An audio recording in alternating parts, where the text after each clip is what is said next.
ವರ್ಗಾವಣೆ ಈಗ ಹೋಗ್ತಿದ್ದ ಅವರು ಬರೋದಿಲ್ಲ ಅನ್ನೋ ಖಂಡಿತ ಕಾರಣಕ್ಕಾಗಿ ಅವರು ವರ್ಗಾವಣೆ ಹೋಗ್ತಿದ್ದಾರೆ. ಅದರಿಂದ ಅವರು ಅದರ ಸೈಡ್ ಹೋಗ್ತಿದ್ದಾರೆ. ಅವರಿಗೆ ಅಲ್ಲಿ ಕೂಡ ಒಳ್ಳೆಯದಾಗಿ ಪ್ರೋತ್ಸಾಹ ಸಿಗಲಿ, ಒಳ್ಳೆಯದಾಗಿ ಅವರು ಕೆಲಸ ಮಾಡಿ, ಅವರು ಏನೇ ಕೆಲಸ ಮಾಡಿದ್ರು ಪ್ರೋತ್ಸಾಹ ಸಿಗಲಿ, ಒಂದು ಒಳ್ಳೆಯದೊಂದು ಎಲ್ಲರಿಗೂ ಕಲಿಸ್ಲಿ ಅಂತ ನಾನು ಆದರಿಸ್ತೀನಿ. ಅವ್ರ ಮನಸ್ಸು ಬಹಳ ಮೃದು ಐತಿ, ಆದರೆ ಯಾರಿಗೂ ಹೊಡೆಯಂಗಿಲ್ಲ ಪಡೆಯಂಗಿಲ್ಲ. ಆದ್ರೆ ಸಂಗೀತವನ್ನು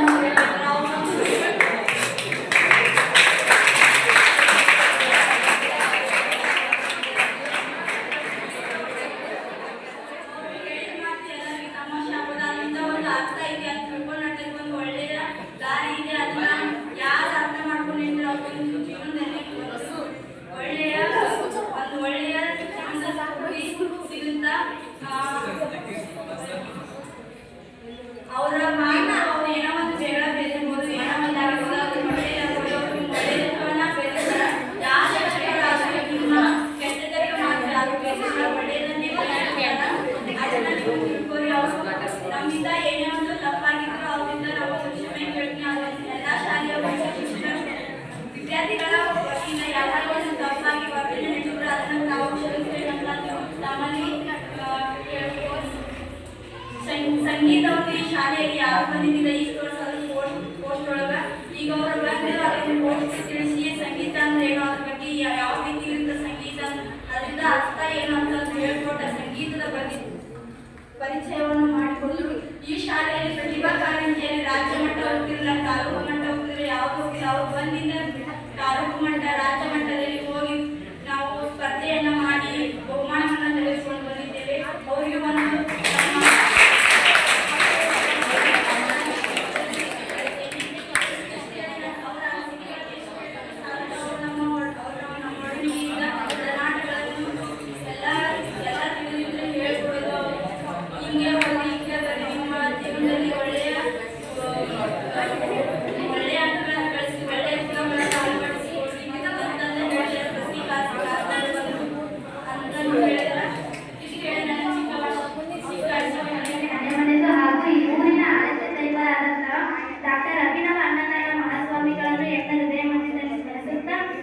ಇವತ್ತು ನಮ್ಮ ಶಾಲೆಯೊಳಗ ಸಂಗೀತ ಸರ್ ಇದ್ರು.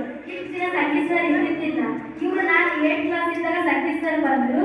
ಇವತ್ತು ಅವ್ರು ಬರ್ತಾರ. ನೀವು ದೊಡ್ಡ ವಿಷಯ. ನಾವು ಇಷ್ಟು ದಿನ ಆಗಿತ್ತು ಪ್ರತಿಭಾ ಕಾರಂಜಿಯೊಳಗ ರಾಷ್ಟ್ರ ಮಟ್ಟ ಹೋಗಿ ತಾಲೂಕು ಮಟ್ಟದೊಳಗೆ ತೃತೀಯ ಸ್ಥಾನ ಪಡ್ಕೊಂಡ್ ಬಂದಿದ್ವಿ. ಅದು ಅವರಿಂದ ಸಣ್ಣ ಅಲ್ಲಿಗೆ ಹೋಗಿ ಬರಕ ಅವಕಾಶ ಎಲ್ಲ ಶಿಕ್ಷಕರು ಮಾಡಿಕೊಡ್ತಾರ. ಈ ಸಂಗೀತ ಸರ್ ಹೋಗೋದು ತುಂಬಾ ದುಃಖ ವಿಷಯ.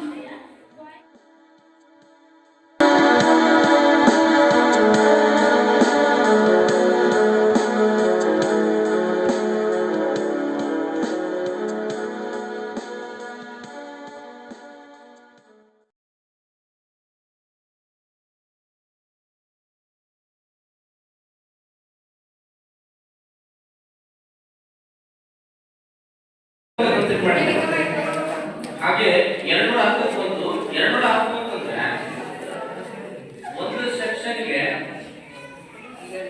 70 ಇಟ್ಕೊಂಡು ಈ ಇಲಾಖೆ ಏನ್ ಮಾಡಿದೆ ಅಂದ್ರೆ ಹಾಗೆ ನಾನು ಇರ್ತಿದ್ದೆ ಅಂತ ಹೇಳಿದ್ರು. ಈ ರೀತಿ ಆದೇಶದ ಮೂಲವಾಗಿ ಏನಂತಂದ್ರೆ ನಾವು ಆದೇಶವನ್ನ ಪಾಲಿಸಲೇಬೇಕು. ಅವರ ಒಂದು ಕಾರ್ಯವೈಖರಿ ಉದ್ಯೋಗಗಳಲ್ಲಿ ಹೇಳಿದ್ರು ಸೌಮ್ಯ ಸ್ವಭಾವದವರು ಹೇಳಿ ನಿಜವಾಗ್ಲೂ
ಚಿತ್ರಕಲೆನೂ ಬರ್ಬೋದು, ಟೈಲರಿಂಗ್ ಬರ್ಬೋದು, ಯಾವ್ದಾದ್ರು ಬೇರೆ ಬರ್ಬೋದು. ಆದ್ರೆ ಬಂದ ಸಂಗೀತವನ್ನ ನೀವು ಉಳಿಸ್ಕೋಬೇಕು. ನಾನು ಸಾಕಷ್ಟು ಪ್ರಯತ್ನ ಮಾಡಲೆ. ಹೋದ್ಸರಿ ಆನಂದ ಹೋದೆ, ಕೊಪ್ಪದ ಅಕ್ಷತ, ನಾನು ಹಿರೇಮಠ ಸರ್ ಕರ್ಕೊಂಡು ಮನಿ ಮನಿ ತಿರುಗಿದ್ವಿ. ಬಂದಿದ್ವಾ ಎಲ್ಲರೂ ಮನಿ ಮನಿ ತಿರುಗಿದ್ವಿ. ಇಲ್ಲಿ ಹಿಂಗಂತಾರೆ ಅಡ್ಮಿಷನ್ ಹರಿಕತಿನ ಹೇಳಿದ್ರು, ಇಲ್ರಿ ಅವ್ರಿಲ್ಲ ಪೂಜಾ ಕಳಿಸ್ರಿ, ಅಡ್ಮಿಷನ್ ಮಾಡಿಸ್ರಿ ಮಕ್ಕಳಿಗೆ ಅಂತ ನಾನು ಸಾಕಷ್ಟು ಪ್ರಯತ್ನ ಮಾಡಿದೆ. ಯಾಕೆ ಮಾಡಿದೆ ಅಂದ್ರೆ ಈ ಗುರುಗಳನ್ನ ಉಳಿಸ್ಕೋದಕ್ಕೆ ಪ್ರಯತ್ನ ಮಾಡಿದೆ. ಯಾಕಂದ್ರೆ ಓದಿದ್ರೆ ಗೊತ್ತಿರ್ತಾರೆ, ಏನಾರು ಮಾಡಿ ಉಳಿಸ್ಕೋಬೇಕಂತ ಸಾಕಷ್ಟು ಪ್ರಯತ್ನ ಮಾಡಿದ್ರು. ಅದು ಭಾಗ್ಯ ಅಂತ ನೋಡ್ರಿ. ನಾವು ಎಷ್ಟು ದಿನ ಇರ್ಬೇಕು, ನಾವು ಎಷ್ಟು ದಿನ ಕಲಿಸ್ಬೇಕು ಅನ್ನೋದನ್ನ ಅದು ತಾನೇ ಬರ್ತಿರ್ತದೆ. ನಾವು ಇರುವುದಿಲ್ಲ, ನಾವಿರೋಣಕ್ಕ ನಾವ್ ಯಾರು ಅಂತ ನಮ್ಮ ಋಣಭಾಗ್ಯ ಎಷ್ಟಿರ್ತದ ಆ ಭೂಮಿಯಲ್ಲಿ ನಾವು ಸೇವೆ ಸಲ್ಲಿಸಬೇಕು. ಈ ಋಣ ಮುಗಿದ್ಮೇಲೆ ನಾವು ಮತ್ತೆ ಬೇರೆ ಕಡೆ ಹೋಗಿ ಸಲ್ಲಿಸಬೇಕಾಗ್ತದೆ. ಅದಕ್ಕಾಗಿ ಹೋಗ್ತಕ್ಕಂಥ ಸಂಗೀತ ಸವರು ಆ ಶಾಲೆಯಲ್ಲಿ ಕೂಡ ಒಳ್ಳೆ ಗುರುಗಳಾಗಲಿ, ಒಳ್ಳೆ ಮಕ್ಕಳಾಗಲಿ. ನಾವು ಯಾವಾಗಾದ್ರೂ ಫೋನ್ ಮಾಡಿ ಕೋರಿಕೆ ಇಟ್ಟಾಗ ಆ ಕೋರಿಕೆ ನೆರವೇರಿಸಲಿ ಅಂತಂದು ಅವರಲ್ಲಿ ಮತ್ತೊಮ್ಮೆ ವಿನಂತಿ ಮಾಡ್ಕೊಳ್ತಾ ಇದ್ದೀವಿ.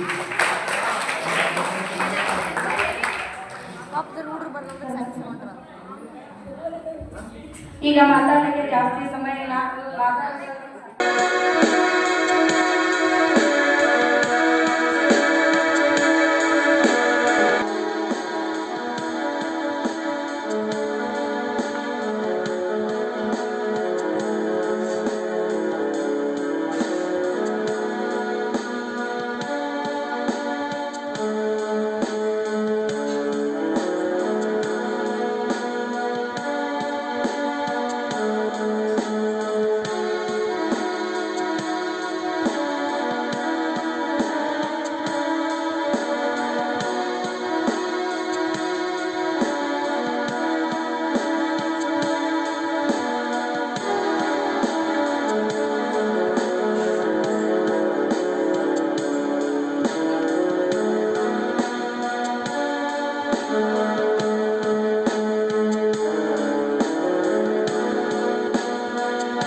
ಭಾಷೆ ಅಮೃತ ಕುಡಿಸೋ ತಾಯಾಗಿ, ಭಾಷೆ ಅಮೃತ ಕುಡಿಸೋ ತಾಯಾಗಿ, ಭವಿಷ್ಯ ಬರೆವಂತ ತಂದೆನೋ ಆಗಿ, ಬರೆವಂತ ತಂದೆನೋ ಆಗಿ, ಚಂದದ ಜೀವನ